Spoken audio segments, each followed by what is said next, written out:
welcome everyone to the Santa Barbara City Council, Santa Barbara Ordinance Committee meeting for October 27th.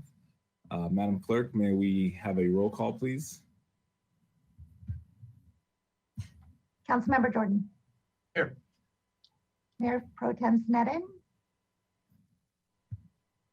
I think she's just now logging on. So. Chair Gutierrez. Present. Thank you. Okay. Ms. Clerk, are there any changes to the agenda? We do not have changes to the agenda.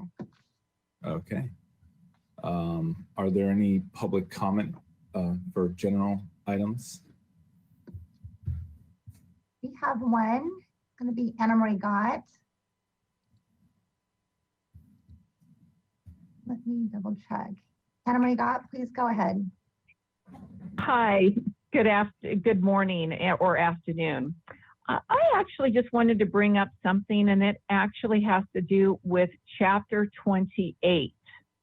Chapter 28 covers the coastal zone, and Chapter 28 requires a coastal commission approval as well as an appeal period of up to 10 days and public noticing of certain types of permits.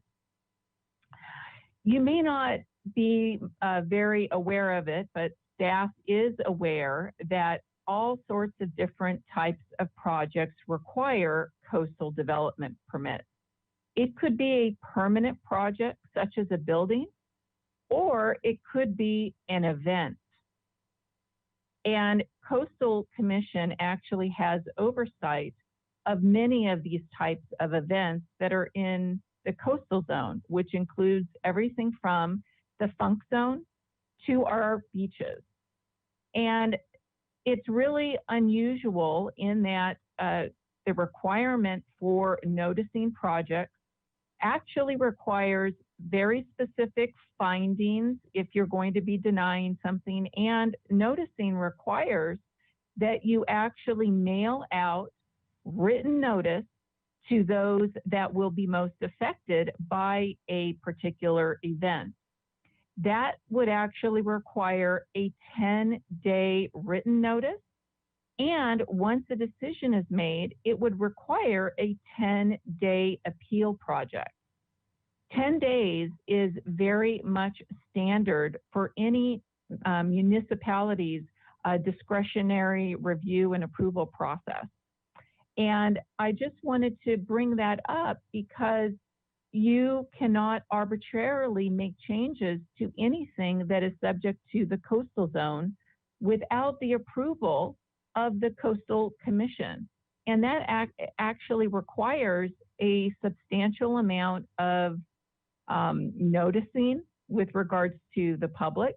It requires an entire amendment to your Chapter 28, which is, as I remind you, under the purview of not just the city, but the Coastal Commission.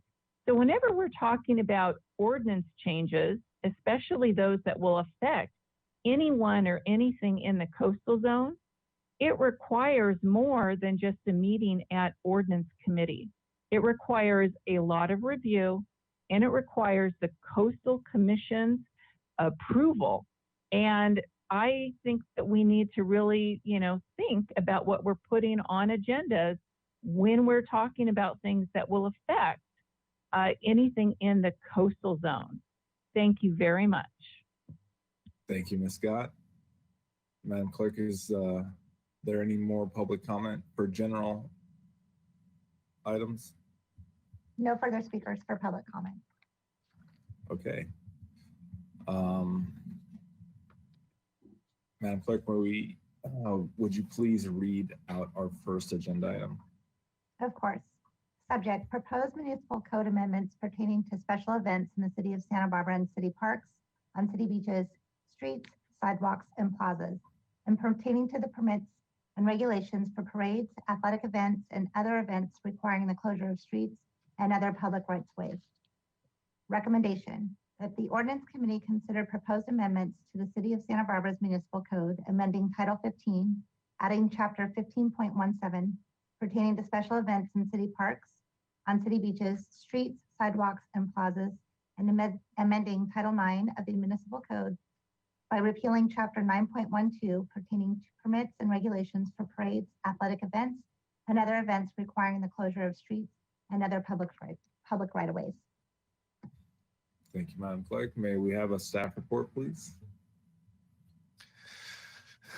Chair Yes, sir. Gutierrez and council members, Rich Hanna, Recreation Manager. I'm here today to present to you the proposed changes to the municipal code that will create the framework for a new citywide special event permitting process.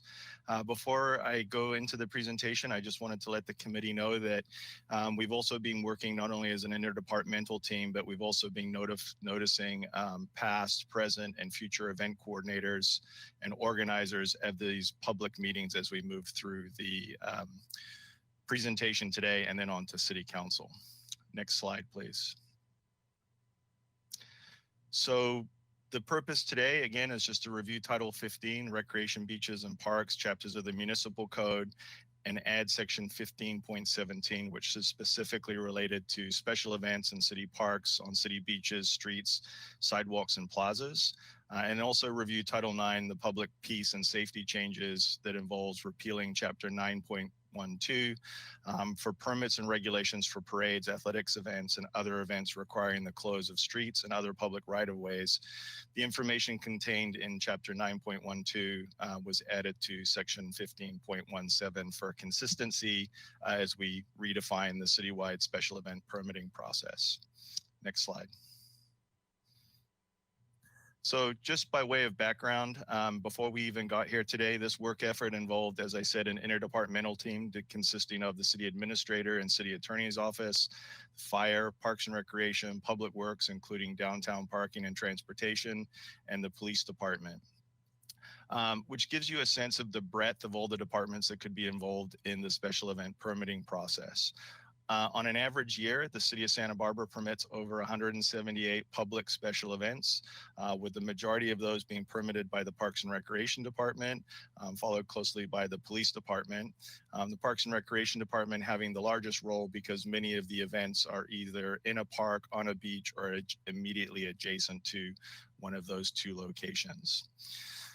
As we move through the special event process, we have events that come in that are commercial or nonprofit in nature. We're talking about athletic events, so Santa Barbara County Triathlon, night moves, community, cultural parades and festivals, concerts and block parties. So I think a lot of the Greek and French festivals and a lot of the block parties that people have in their neighborhoods. We're also talking about city-sponsored events, so Solstice, Fiesta, Earth Day, and then we'll also be touching briefly on First Amendment events also.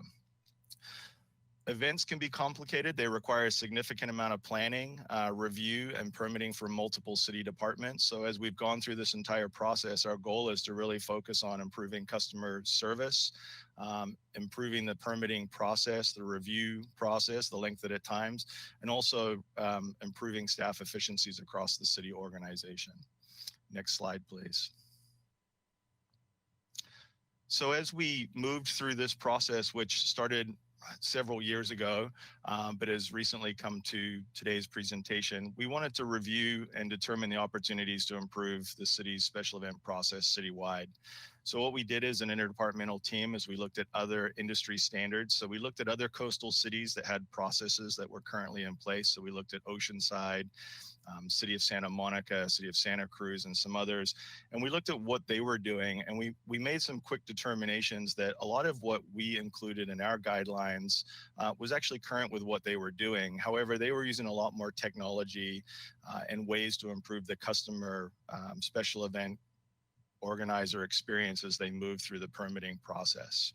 Some of the other things that we wanted to do as we were going through this process is clarify roles and improve internal coordination and communication. As I mentioned earlier, there's a lot of departments that are involved in permitting a special event, and it can require a special event organizer to travel to different departments to get different permits and or speak to staff that are more professional in their area of expertise. We wanted to enhance the customer service and increase permit process efficiencies. And I'll talk about that as we move through some of the other slides. And then lastly, we wanted to reduce potential conflicts and impacts. And so I think for a new event organizer that's looking to host something here in Santa Barbara, having a better understanding of which events are taking place, the seasonality of the events, how do we help that person before they get too far into the special event process, make a better determination in terms of the size, the scope, the fees that may be involved, and any additional permits that may be required, because often, depending on the size and scope, events may be required to get permits from Santa Barbara County Health or ABC or other state or local agencies to have their event here in Santa Barbara safely. Next slide, please. So some of the key considerations that we worked through was to implement a standardized citywide process. I think we've done that. We're here today to present that to the Ordinance Committee and then take that forward to City Council for approval. We wanted to clarify permit requirements for special events. So what we did is we took our guideline document that was one of the attachments in your report that at one point was up to 63 pages. We've kind of brought that down to more along the lines of 30 pages. We've created 5 easy steps for somebody that's an event organizer to follow. We've updated those guidelines and included a lot of that information online, which will be on our website. And then we're also improving the online permitting process through the use of Acela. And as we use Acela as specific permits that may be required by a special event, there'll be a reminder that pops up in the Acela workflow. So for an event organizer that's considering having tents at their event, if they're over a certain size, a queue will pop up and say this may require a special tent permit that would be administered through the fire department. So as they're going through, they're aware of all of the permit requirements, so nothing catches them off guard as we continue to move through the application process. And then again, one of the key things was to enhance customer service for event organizers. So we developed a comprehensive special event guidelines. A lot of that information will be broken into sections, so it'll be available on the website. So an event organizer can just go to a specific section, click on a hyperlink, and just reference that information rather than having to go through the entire guide itself.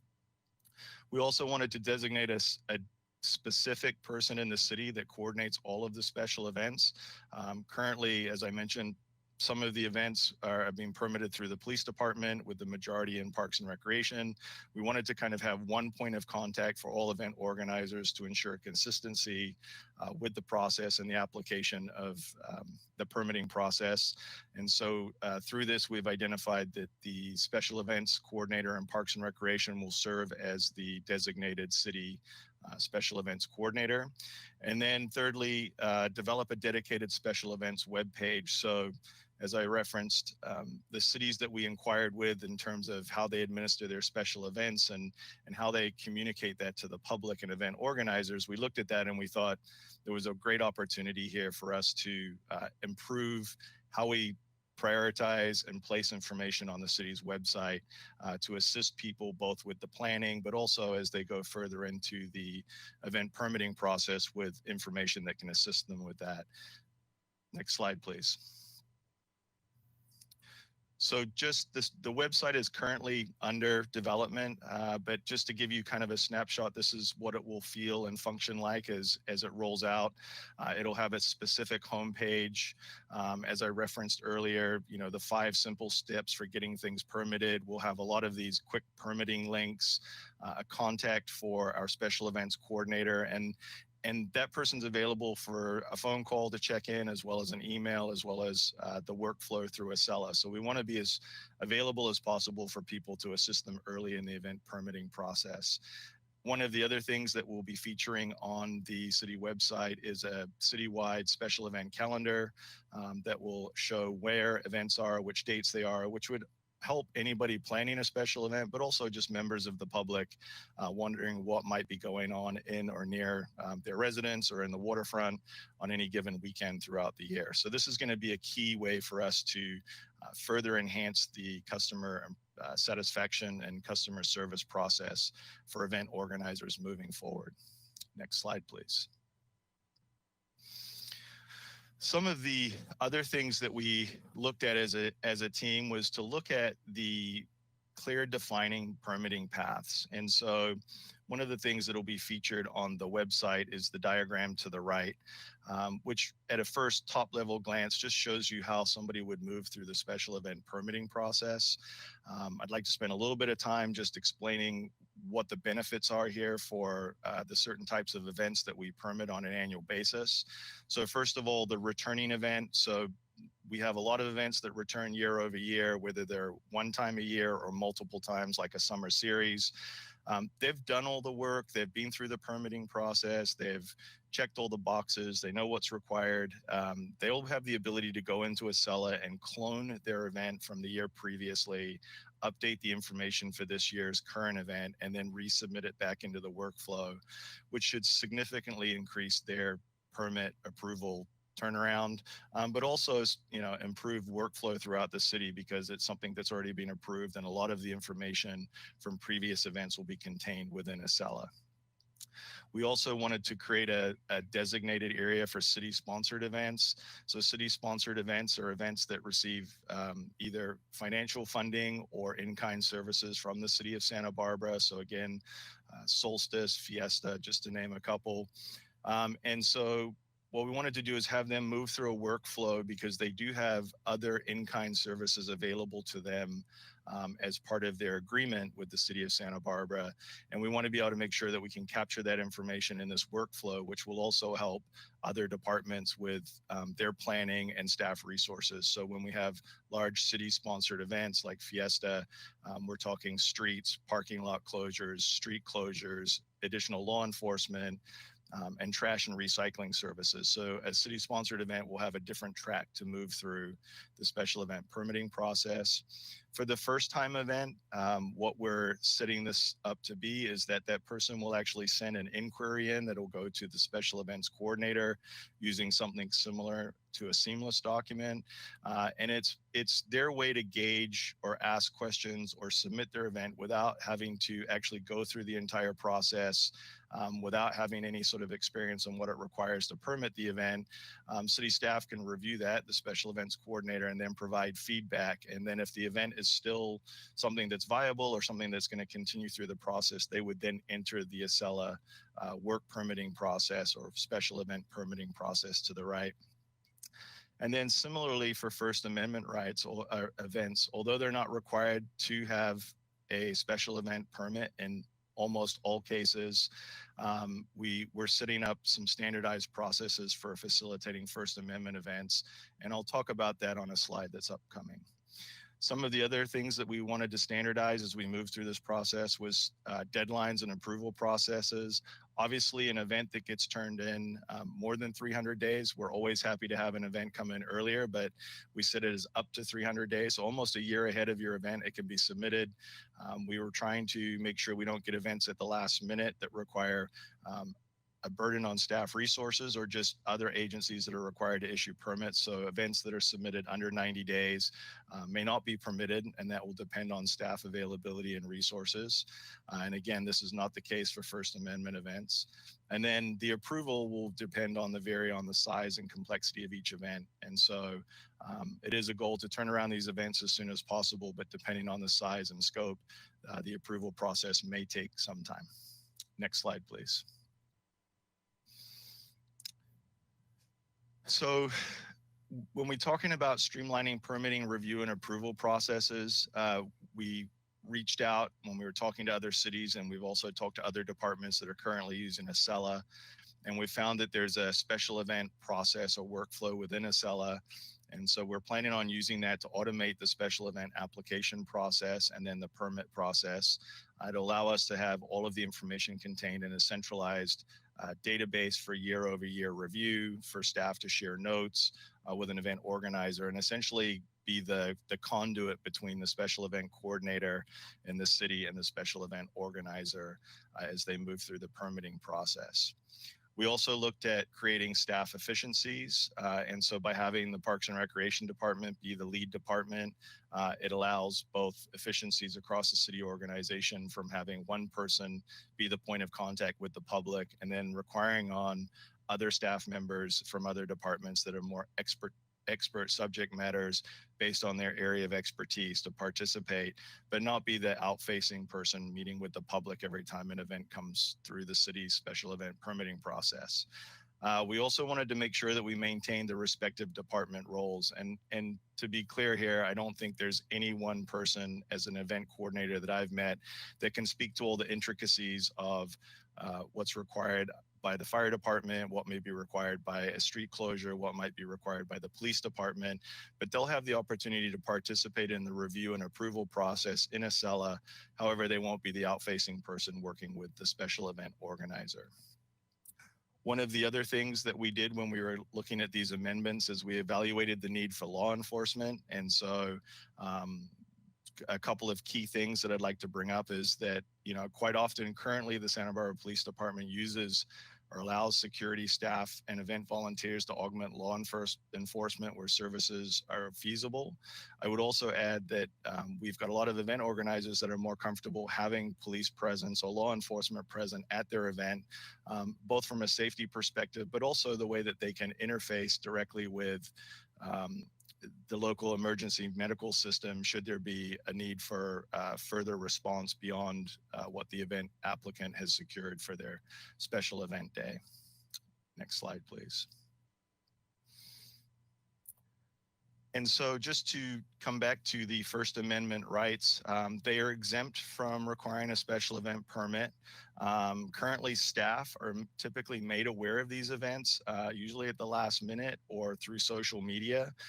The goal here is to ask for advance notice, and that's really to make sure that we can provide for the safety of the participants and allocate all of the necessary resources. There are some instances where a special event permit may be required, and that includes when there's a street closure, fencing, stagers, and other structures involved. As a First Amendment event, we also typically have the ability to relax the insurance indemnification requirements. And then we may not deny permit based on the anticipated public opposition. So the goal here is to really help a First Amendment event have a safe event, both for their participants and the publics, manage city resources to make sure that the safety is paramount, and not create any sort of undue burden. And lastly, avoid any conflict. It's not uncommon for existing events that are permitted to be in a location where a First Amendment event may propose to start their event. And we want to make sure we avoid that conflict to the best of our ability. Next slide, please. Just touching on the budget and the financial information. So the city is currently using Acela, which has been a significant advantage as we've looked to work in the special event workflow. So we currently have multiple city departments, community development, public works, fire, creeks, and environmental services already using Acela. Because the city is using Acela successfully, the development cost for the special event workflow was $10,000. So that breaks out to just over $1,200 per department. And then for departments that require additional licensing, there will be a $3,000 cost for those licensing or those licenses. But I think given the fact that what Acela can do and significantly reduce workflow across the city organization and improve the overall special event permitting process, these costs are quite low given what the yield will be. Next slide, please. So the proposed section in the municipal code, as I started the presentation, will help facilitate this process moving forward. It provides a process for permitting and regulating special events. It creates coordination in managing special events. It minimizes impacts to regular and ordinary use of city property, ensures the health and safety of persons attending an event, balances the rights of people to engage and express activities protected by the United States and California constitutions, and minimizes the financial impact of special events on city by providing cost recovery. Next slide, please. So the staff recommendation is to amend Title 15, Recreation, Beaches, and Parks, chapters of Municipal Code by adding Section 15.17, Special Events in City Parks on city beaches, streets, sidewalks, and plazas, and amend Title 9, Public Peace and Safety by repealing Chapter 9.12, Permits and Regulations for Parades, Athletic Events, and other events requiring the closure of streets or other public rights of way. Next slide, please. So next steps following today's presentation would be to take this to City Council for review and adoption. We would be looking at implementing the online application permit process testing. So we're about 2 weeks away from having a module that we can test interdepartmentally to make sure that it's all ready to roll out to the public. The plan is to activate the designated special events webpage, and the webpage can actually go live prior to rolling out the special event permitting Acela workflow, because it would just be a great tool for people to have access to as we're doing the internal testing in Acela. And then launch a community outreach campaign. As I mentioned earlier, we've reached out to over 90 of our previous and current event organizers to let them know of this public process that's moving forward, how we'll implement the guidelines both for them. We want to make sure all staff and advisory groups are notified of these changes. We'll be using email, mail, and all event organizers receiving that information, and then obviously social media campaign on all city platforms. For an actual go live date, we're looking at having information ready by the middle of December to send out to event organizers that are currently in our system, with the hope that starting as early as January 4th, they'll be able to use this new process to permit their special events in the city moving forward from this point on. And with that, that concludes my presentation, and I'd be happy to answer questions. And I do have other staff here to answer questions that I may not have the specific answer to. Thank you. Thank you, Mr. Hanna. I'd like to open it up to my colleagues. Councilmember Jordan. Thank you, Mr. Chair. Hey, Mr. Hanna, how are you doing? Just a couple of questions. I was confused on the description of it's parks and recs, but if it gets out into the public right away, then it becomes the police departments. Is Parks and Recs really the owner of this process? So, you know, in other speak, you're the project planner, and you guys will walk it through the police department process as the point person, rather than the customer having to come to you and then also go to the police department? Councilmember Jordan, that's a great question. The simple answer is yes. Perfect. I think that's a great improvement, obviously. And then, pardon me if I just kind of page through, I wrote a lot of questions down in the staff report, and then they were answered later in the thing. The 300 to 90 days. Tell me how you're gonna solve people tying up dates and then not canceling until 90 days or 60 days or 30 days out, and basically taking that date away from another group who walked in after they tied up that date. How is that going to work? Councilmember Jordan, so currently we already deal with that process specifically in Parks and Recreation. So when an event has a hold on a date, and I don't have the information, so I'll need to get back to you specifically on that. There is a period of time where they can hold the date, and it's held for them. At the conclusion of that hold period, if they haven't moved further into the special event permitting process, we do notify them and we do release that event. And we do keep the information for the event that's looking for that date on hand to notify them that that date has become available. Perfect. You don't have to get back on more details. So it's just it's like you don't put your thing in 300 days and then walk away. There is like a timeline or a steps to get there. And if you're not proceeding along the steps at a certain speed, then you guys take action. And you're also at the same time, if somebody came in with a duplicate, with an event on that same date, you're keeping a record of that. So there's somebody else waiting for that date, right? That makes sense? Yeah, and correct. Then there was a reference to a I think, a non-refundable application fee. Can you give me a ballpark of it's probably not the same ballpark, right? Perhaps, but can you tell me about that? And I guess it's kind of just relates to my last question too, just to kind of keep the serial reserving happening so that, there's two conflicting or three conflicting groups that all want the same date, and how that dynamic works out, both with what you just told me and maybe with the application fee. Sure. So the current special event application fee, as it's set in the fees and charges resolution, is $50. So it's not a significant fee for somebody entering into the special event permitting process. It's intended to cover the staff time for evaluating the permit, the amount of work that may be required, and then at some time, if they decide that the event is not going to happen, the city's time that's being spent evaluating that is covered by the $50 application fee. Okay. And then you mentioned some of our larger recurring events that are, you called them sponsored events or city participant events, like Solstice or Old Spanish Days or something like that. And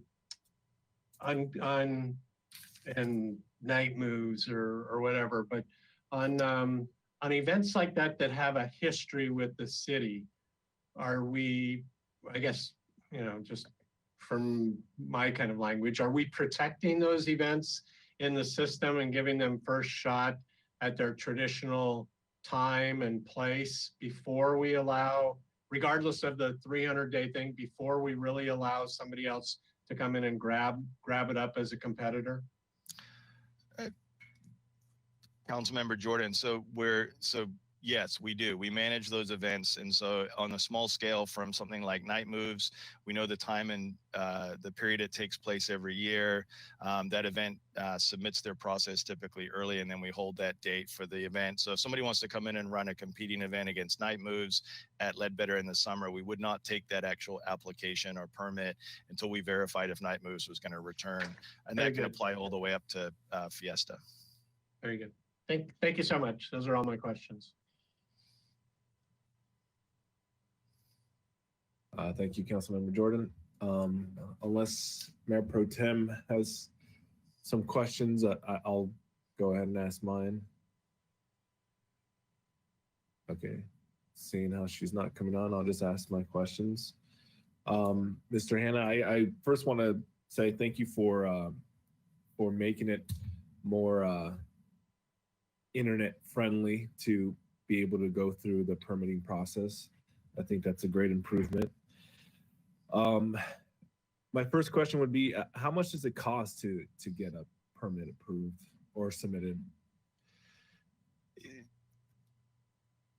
Chair Gutierrez, just to start the process is $50, but it can range on the complexity of the size and scope of an event. So Parks and Recreation and this is in the fee resolution for Parks and Recreation, depending on the size and scale and scope of an event, there's a scale in there that allows for a fee to be determined. So based on the number of participants, number of infrastructure that you're bringing in. So an event can be as simple as, $150, but it could also be up in the thousands of dollars, depending on the number of resources that are required. That's just to permit the event. And then, of course, if it's required to have additional permits from Santa Barbara County Public Health or other agencies, that cost can increase from there. And how much does the average event cost the city to process it and then facilitate it, if you had a guess?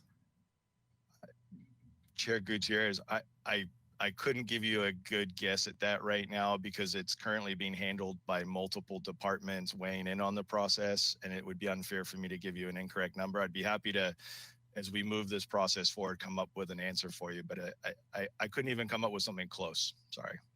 Sure, that'd be just out of curiosity. It'd be good to know how much the average is.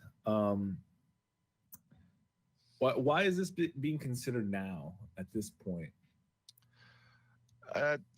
Chair Gutierrez, so this is something that's actually been a work priority for the department for more years than I'd like to actually mention, but there were issues that came up with the West Beach Music Festival well over 5 years ago, maybe even a decade ago.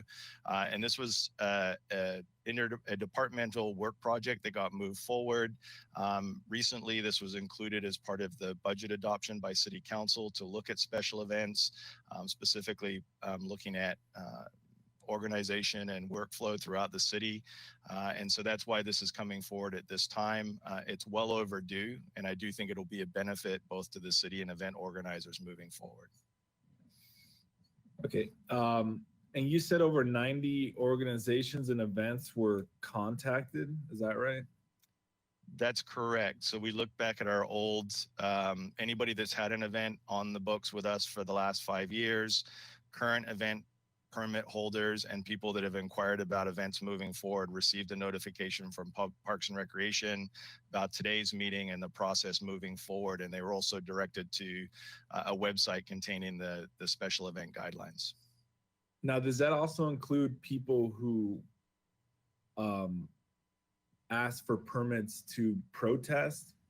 Because I noticed that you're saying First Amendment events, and I'm guessing that means protests. Is that right? I would say First Amendment, any event where they would like to express their First Amendment rights. But the events that have required permits in the past, there's several marches where they have requested use of De La Guerra Plaza, and they've requested infrastructure like electricity and stages, and we have their contact information. We do not have information for events that gather to have a march or some other type of expressive event, because that hasn't been shared with us up until this point. So we're hoping as this process moves forward, we'll be able to reach out to those groups through this, these public meetings. Thanks. Do you know why the First Amendment aspect wasn't included in the wording of the agenda item, or the word protest, why that wasn't included in there? Chair Gutierrez, I'm going to defer that question to Assistant City Attorney Robin Lewis. I can't answer that, sorry. Mr. Lewis, are you there? Oh, Councilmember Gutierrez, Chair, it's okay. The First Amendment events do not fall within most of the permit requirements. They, there are some exceptions, and so the focus was really on the issue of the administration of special events generally. However, any advance notice requirement is considered for First Amendment events a prior restraint on speech, so we felt it necessary to include that within. But the whole process encompasses First Amendment events as well as other types of events. So this new amendment is going to put more, I guess you can say, regulation on obtaining a permit to hold a First Amendment event. Is that right?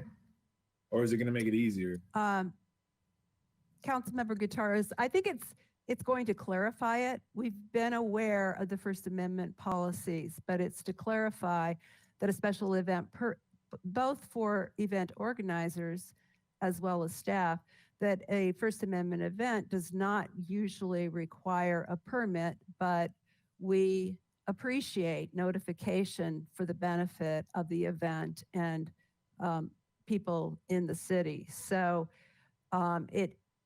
it basically clarifies it, puts, one of the things we want to avoid is putting too much discretion in the hands of the staff on these First Amendment events. So it clarifies what the city can and cannot do on First Amendment events. Okay. I'm just having a hard time understanding, because from what it sounds like to me is that we're basically going to be asking for an approval process of a First Amendment event. Is that right? Or am I getting it wrong? Chair Gutierrez, that's not exactly right. It is asking for organizers to notify the city. So it's not asking for permission, but it's asking them to notify us about where they want to hold the event. And it's my understanding that most of the event organizers don't object to that and appreciate the city's participation in, if police services are needed and that sort of thing. So the only time a permit is required is if they're going to build a stage and they want to close off streets. I think Mr. Hannah or Ms. Zachary might be able to speak more to what the logistics have been in the past on First Amendment events. We are not changing that procedure, but we're just clarifying that there is no permit, that we are waiving insurance indemnity requirements. That has been done previously. So Ms. Jackie, saw that you came on if you wanted to add something. Sure. Chair Gutierrez, council members, our goal here is to clarify for anyone that wants to hold a First Amendment event what they need to know and not know. Because at times, as Mr. Hannah indicated, we hear sort of through the grapevine that something's being planned. And as staff, as the city staff, it behooves us to find out a little bit about what's being planned so that we can ensure, either through the assistance of the police department or the public works department if they're planning to do something on the street, or Parks and Recreation if they want to hold an event in a city or park, just to get a sense of the size and scope of their event, not whether they can or cannot do it. It just allows us the opportunity to get gear into action what we might need to do to make sure that the event that they hold is safe. We have First Amendment event organizers that reach out to us and want guidance. So in essence, we're trying to provide that guidance for those that do reach out in advance and say, I'd like to hold this at this park. Is there anything I should know? And we just say, tell us more so that we can make sure that the event that you have is successful. And so it really is just to make it easier for people that want to have a First Amendment event to understand how they might communicate with us so that we can ensure that we can support it and in terms of public safety and access, and that we're not caught off guard. And it's to the benefit of the event organizer and the participants, and it's to the benefit of the regular public, and then also for city staff resources to make sure we've allocated and can allocate the appropriate staff resources for the event. That's really in essence what we're trying to achieve.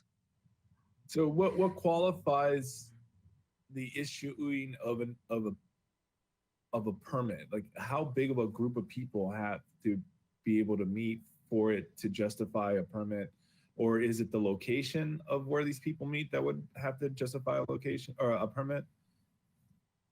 Councilmember Gutierrez, are you talking about First Amendment events right now, or are you talking about all events? Correct. Let's say just a group of people start to get together to have a meeting about something and it gets bigger and bigger. At what point should they have to ask for a permit or let city staff know? Well, under the ordinance, if it's 75 or more, and we're not talking about a First Amendment event, they are required to get a permit. First Amendment events do not have a number requirement.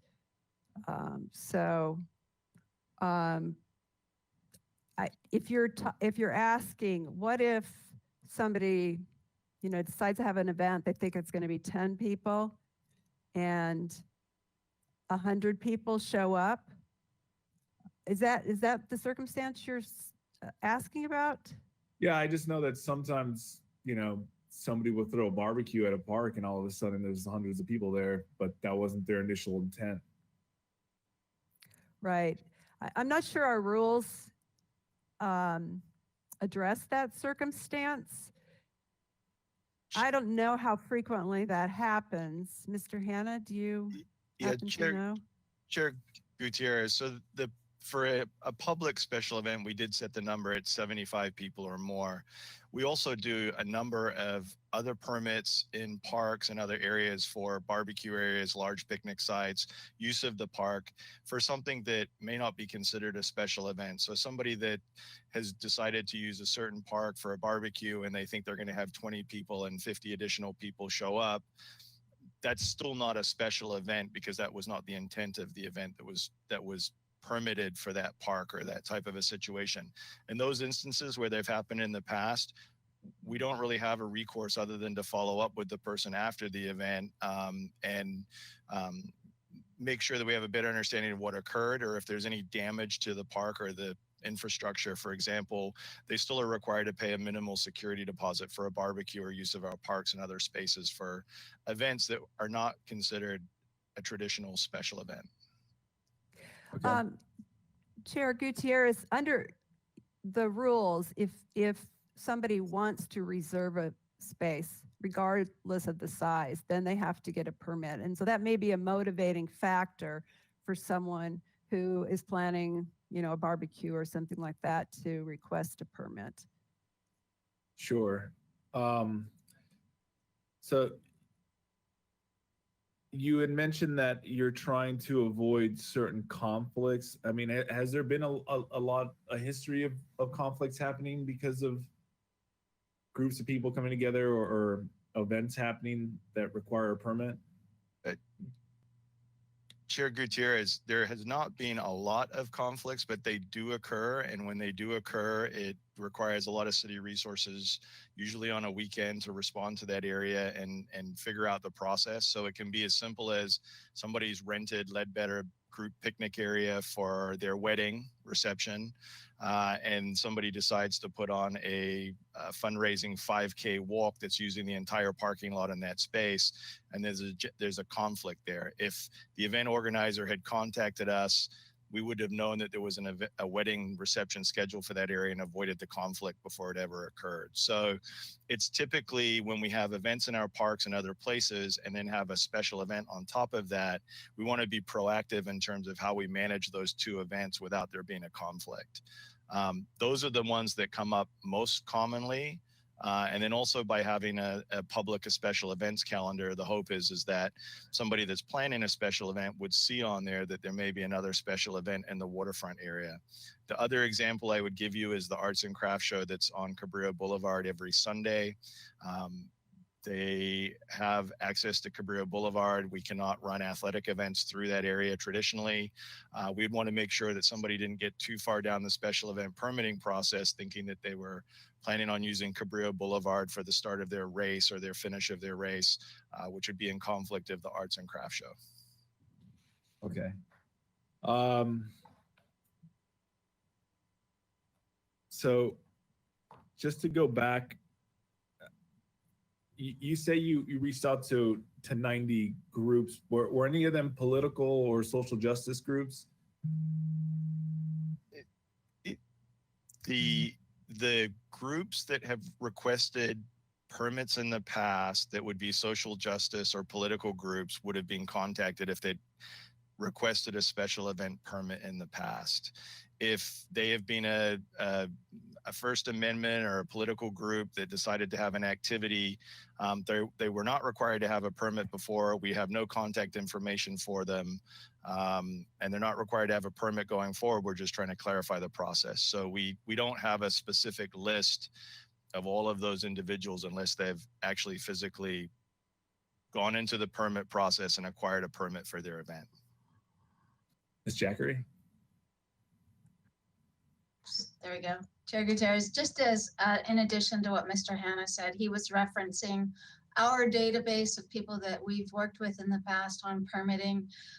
As council members know, we've established a dedicated website and webpage related to healing justice items that we're working on, one of which is to ensure that outreach occurs regarding the special event guidelines and then specific to First Amendment opportunities, and those individuals that are signed up to subscribe to that, as well as folks that we've been working with for the last 6 or 8 months, got notice that this ordinance committee hearing is happening, and that it would be also being taken forward to the city council. So we did do the outreach on that respect as well. Okay. What are the consequences of failing to obtain a permit when you have a large gathering?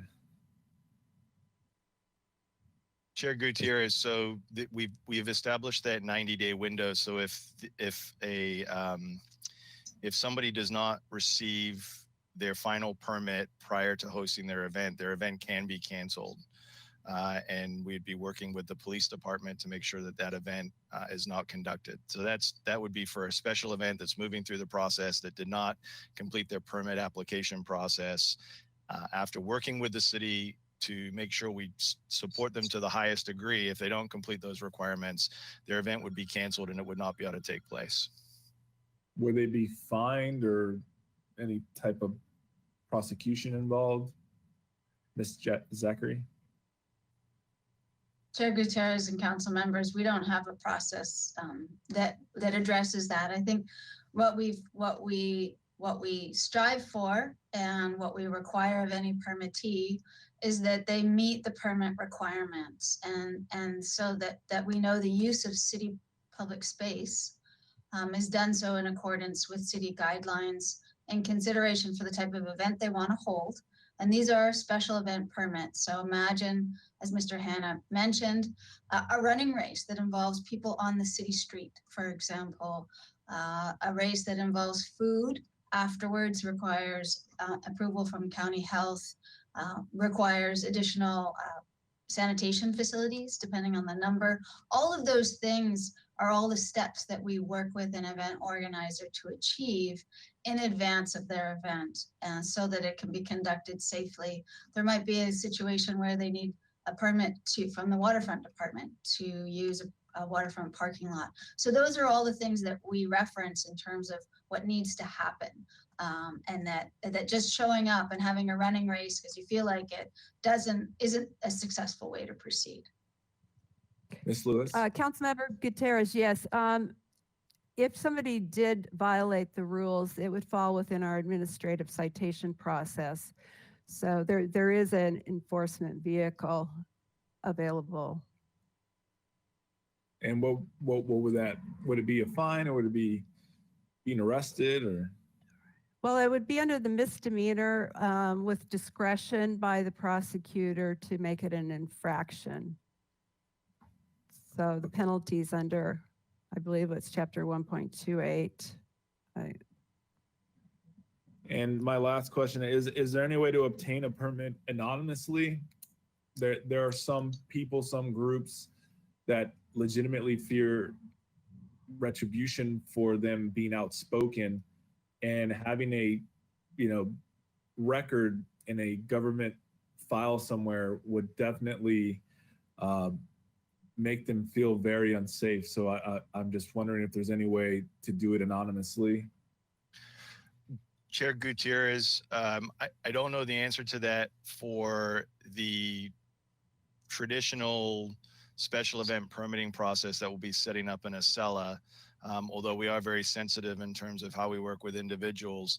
One of the things that we are exploring for First Amendment events through the seamless doc submittal, so that we're just aware of an event, is that can be sent anonymously. So we would have no information on an individual planning a First Amendment event. Councilmember Gutierrez, our rules do provide that someone who applies for a permit needs to have the authority from the organization to enter into it. So under normal circumstances, it would not be anonymous. The notification process for First Amendment events might be different. It doesn't have the same requirements about a person who is responsible for the organization. Okay. All right, well, those are all my questions. Unless any of my colleagues have any more questions they want to ask, I'd like to go to the public comment. All right, seeing none of my colleagues coming on, Madam Clerk, are there any people in public comment willing to speak on the item? Chair Gutierrez, we have one member of the public who would like to speak on this item. Anna Marie Okay. Gott. Anna Marie Gott, please go ahead. Thank you. Hey, let's see here. Hi, can you hear me? Yes. Yes. Sorry about that. I usually don't use my computer and I call in. I want to just bring to your attention the issue of the late application time period.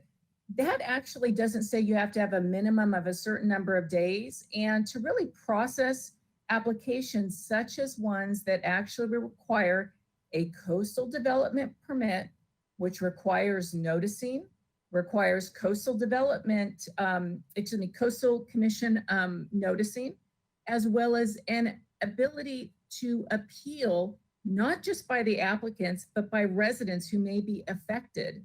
And that brings me to the issue of an appeal. In the section, it says that the hearing for an appeal can be done as little as 2 days after they receive, after they go ahead and notice that there's going to be a hearing. Well, that doesn't actually line up with what our standard appeal process is for the city and the requirements for a coastal development permit, which is 10 days written notice before you can have a hearing. And then once a decision is made, people have 10 days to appeal a project. And in most cases, people just want additional conditions on a project, or they want to bring in something new, which was not really considered. So it really seems that this particular process is skirting everything in Chapter 28, everything with regards to our standard processes regarding hearings and noticing and appeals, especially since the only people that can appeal any sort of denial is actually the applicant and no other organization or resident. More importantly, I want to just mention that this seems to actually negate all of our noise ordinances when you're looking at the noise restriction and what it says in 15.17.160.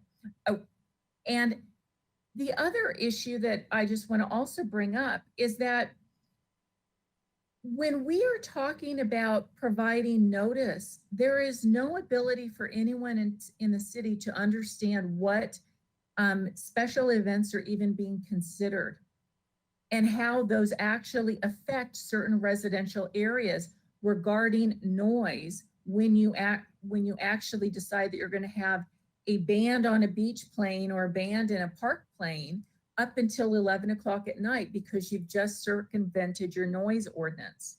So I don't think that this is quite ready for prime time, and really think that you need to re-look at these appeal issues, the noticing issues, and the process of not being able to allow anyone except for an applicant to actually appeal a project.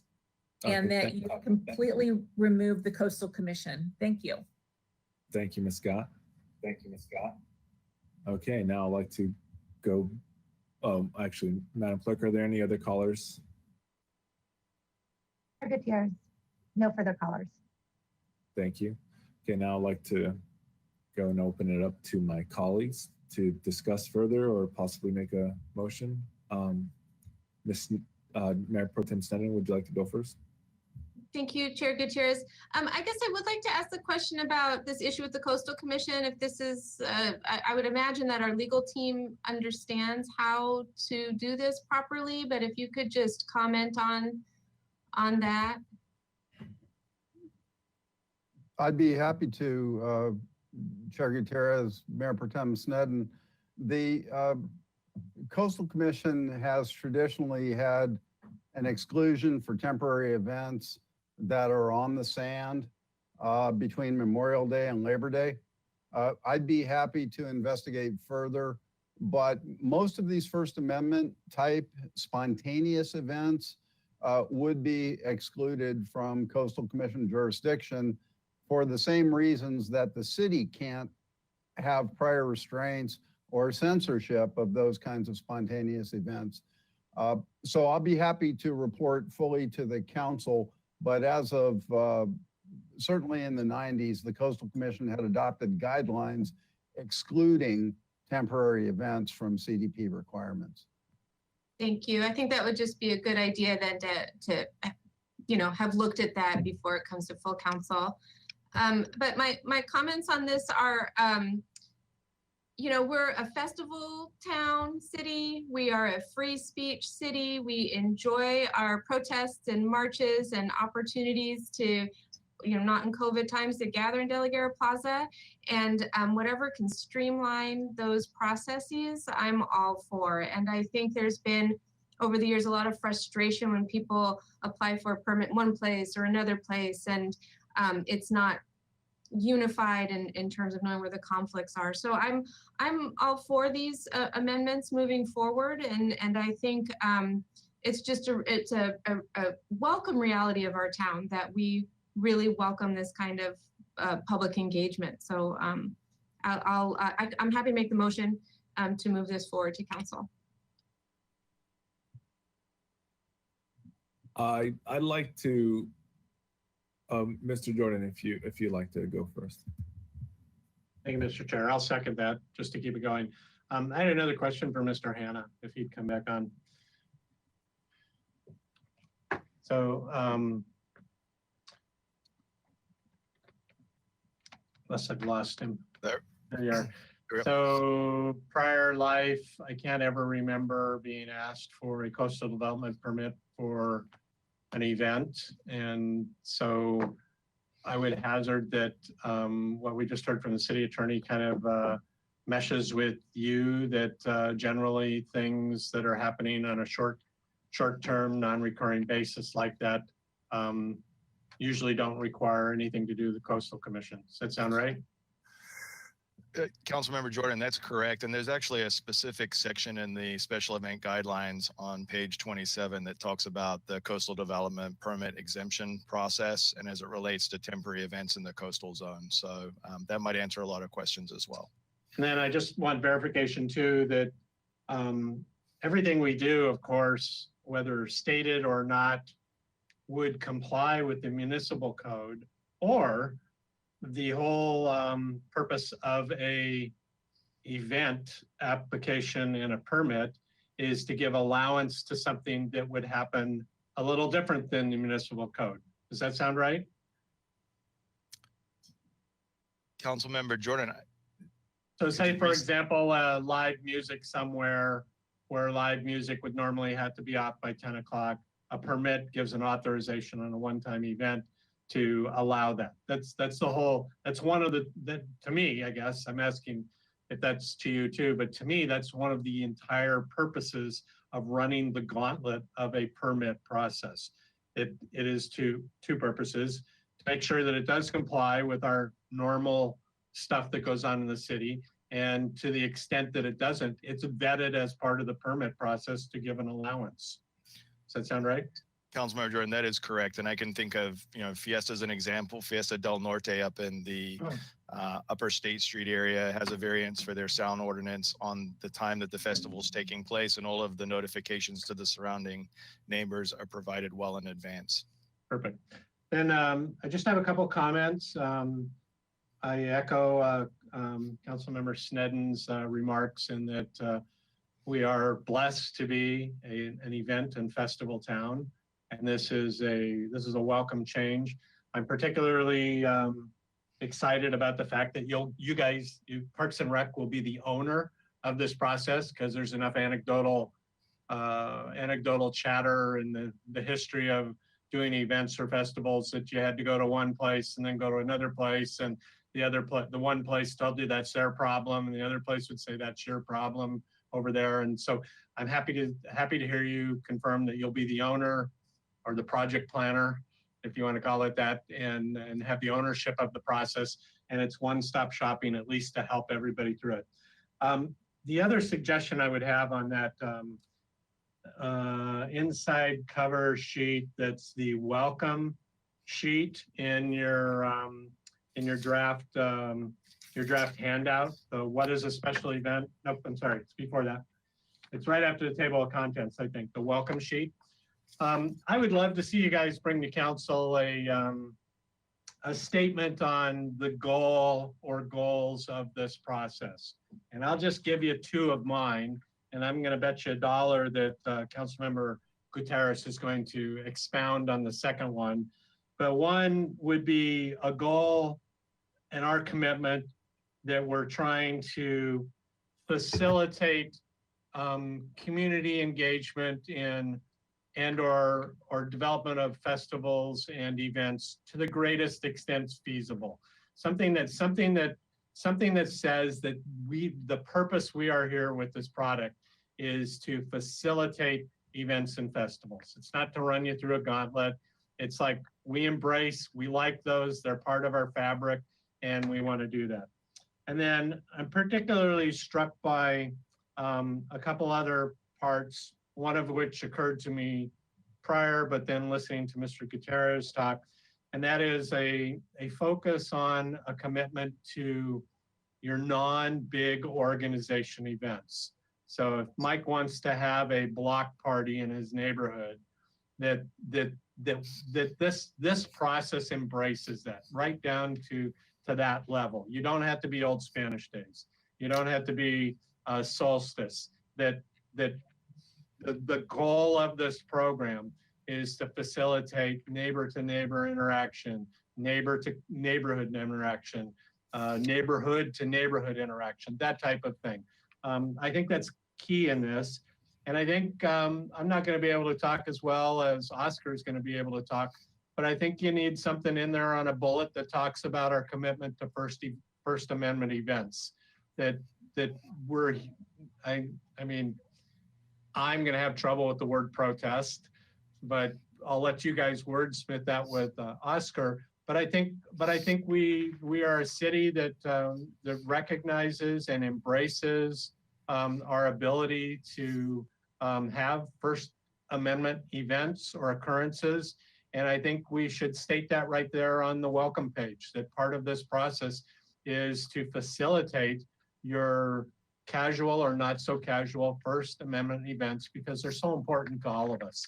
So those would be my comments, and they're nothing that had to be resolved today. I think you can bring it in front of full council for that type of discussion. Thank you so much. Thank you. Thank you, Mr. Chair. Yeah, so I feel hesitant to vote on this since, you know, we as elected officials, as council members, and also you as city staff, one criticism we get constantly is that we're not being transparent enough. We're not being honest enough. So I was a little surprised when I was reading through the reports on how things were worded or not mentioned. You know, the protest element of it was worded as a First Amendment events. I feel like that's a bit problematic and feeds into those critics' mindset. And I understand that you're all trying to streamline it, but I also find it a little odd that you mentioned that this first came up back with the West Beach Music Festival, which was, I believe, well over 10 years ago now. But it's a little, again, problematic that this is coming back into light a few months after the Healing Justice protest. So I'm just being, conscious of that. I'm just listening to the fact that a lot of these groups and organizations told me that they were not aware that this was happening. So they're kind of caught off guard and again, feeding into the mindset that the city is purposely being subversive and not transparent. Mr. Kalan, I see you. Come on, or would you want to wait for me to finish? I can't hear you. I'd be happy to wait for you to complete your comments. Thank you. Sure. So I'm going to reluctantly vote for this, but I would really want city staff, when it gets to the city council, to have the item be a little more just properly worded. And I know that the word protest has a lot of negative connotation to it, but if you phrase it with like peaceful protest or something like that, just so that people know what it is, or I mean, I don't know, maybe I'm wrong in the fact that it even has to say protest, but I'm just kind of responding to all the comments that we've gotten in the last few months about, you know, being able to gather and have your voices heard and hold rallies or protests or events or what have you. Because I know for a fact a lot of these groups were not notified. Political and non-organized groups were pretty cut off guard by this. And so that's what I have to say. Just I would really want all the city staff to do more of an effort to notify these groups before it gets to the council and to word it a little bit better once it gets there. Mr. Colon? Thank you, Chair. I would like to provide the committee with a couple of assurances that would go along with further communication to the public. We avoid the term protest because there's a lot more to the First Amendment than protest. It might involve the expression of religious belief. It might be conduct that's actually supportive of a cause rather than protesting or opposing a cause. So I will apologize for the use of the broad term First Amendment, but it was an effort not to exclude from the protections this ordinance provides lots of other kinds of conduct that is not just a protest. So we'll find a better way to communicate that. Secondly, I want to make clear that as you've identified, Chair, portions of this ordinance are the equivalent in the court's minds of censorship. We call that a prior restraint. So when you need a permit from the government to speak, the law imposes very strict requirements to prevent the government from interfering with your ability to speak. So the intent here is to create an environment for safe First Amendment activities, whether those are protest, the assertion of religious assembly rights, assembly rights in general, or other kinds of communication, not just protest. So that's the philosophy.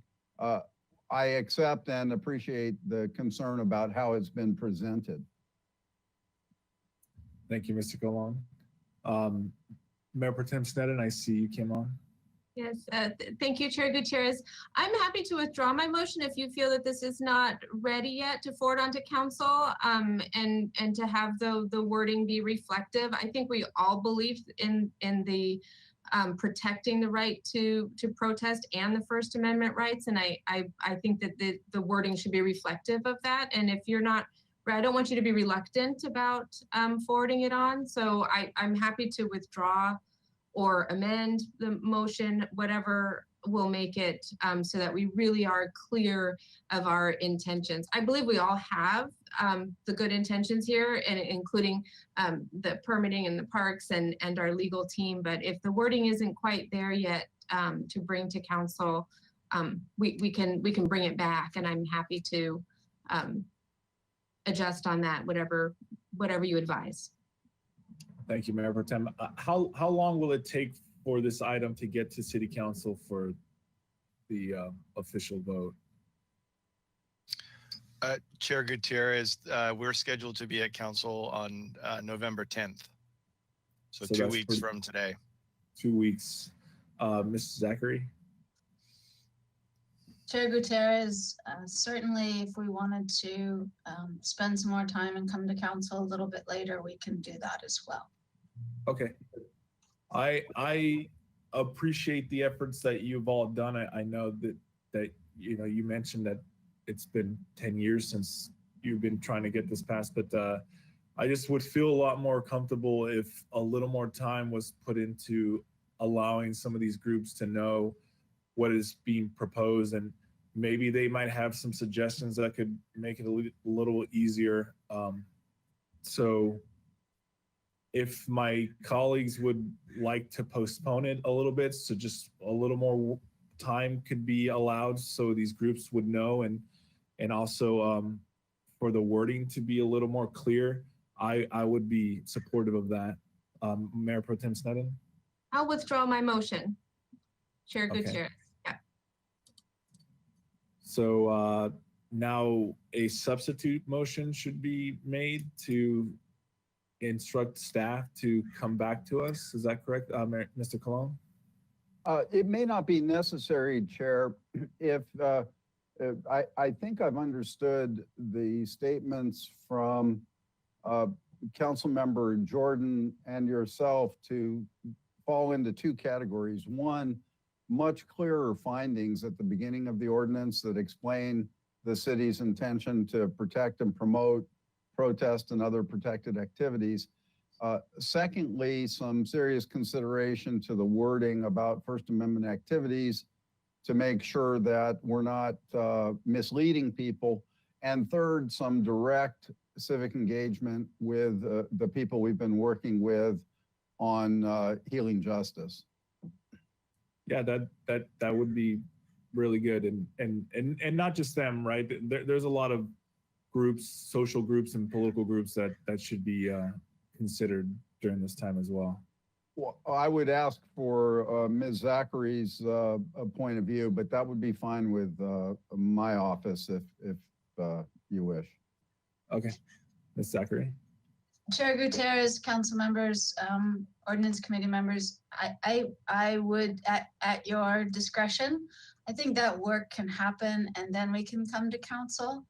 So if we were to come to council a little bit later in November or in early December, there would be a little bit more time, and we would certainly follow the suggestions that the city attorney just made. I think we've heard that you'd like some clarity and some confirmation that there's been more community outreach and that we can bring that package to council as a whole. So you're suggesting that we pass it today, but delay it getting to the council a little more so more outreach could be done? That would be correct. Yes, we would like to do that. Okay. How long can we delay it for? Chair Gutierrez, I think it'll depend on how the rest of the council calendar looks.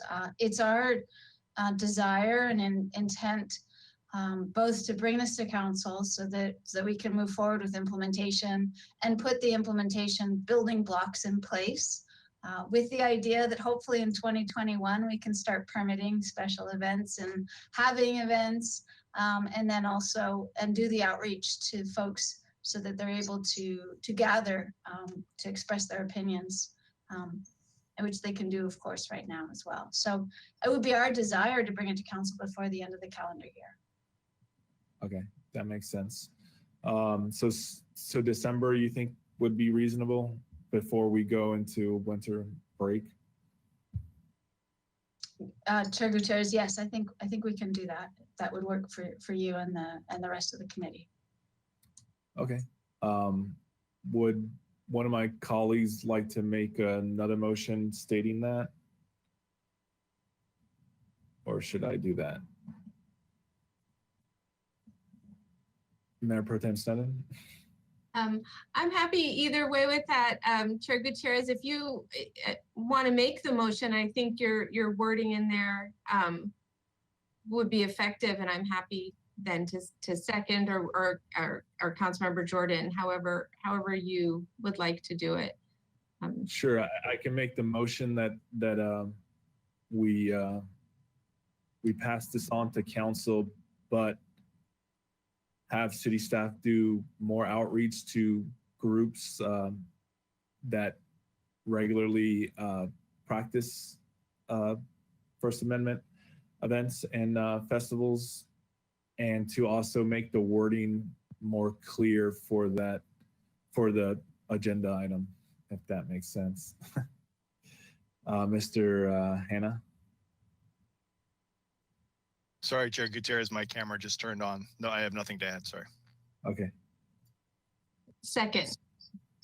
Okay. Oh, and sorry. Yeah, I already said that. So hopefully that we can address this in December. Councilmember Jordan. I just want to make sure that kind of the massage comments I made earlier, they don't have to be part of the motion, but I want to make sure that staff understands I'll be looking for that when it comes back, even though they're not part of the motion. That's Thank you. correct. Thanks. Okay. Thank you, Councilmember Jordan. Madam Clerk, I believe we're ready to have the motion read back to us. Motion by Chair Gutierrez to move staff recommendations to council to have city staff conduct more outreach and to clarify wording for agenda item. Seconded by Mayor Pro Tem Sneddon. Thank you. I believe we're ready for a vote unless there's any other comments by my colleagues. Councilmember Jordan. Aye. Mayor Pro Tem Sneddon. Yes. Chair Gutierrez. Aye. Thank you. Okay. It passes unanimously. And thank you very much. And we'll see you all next week.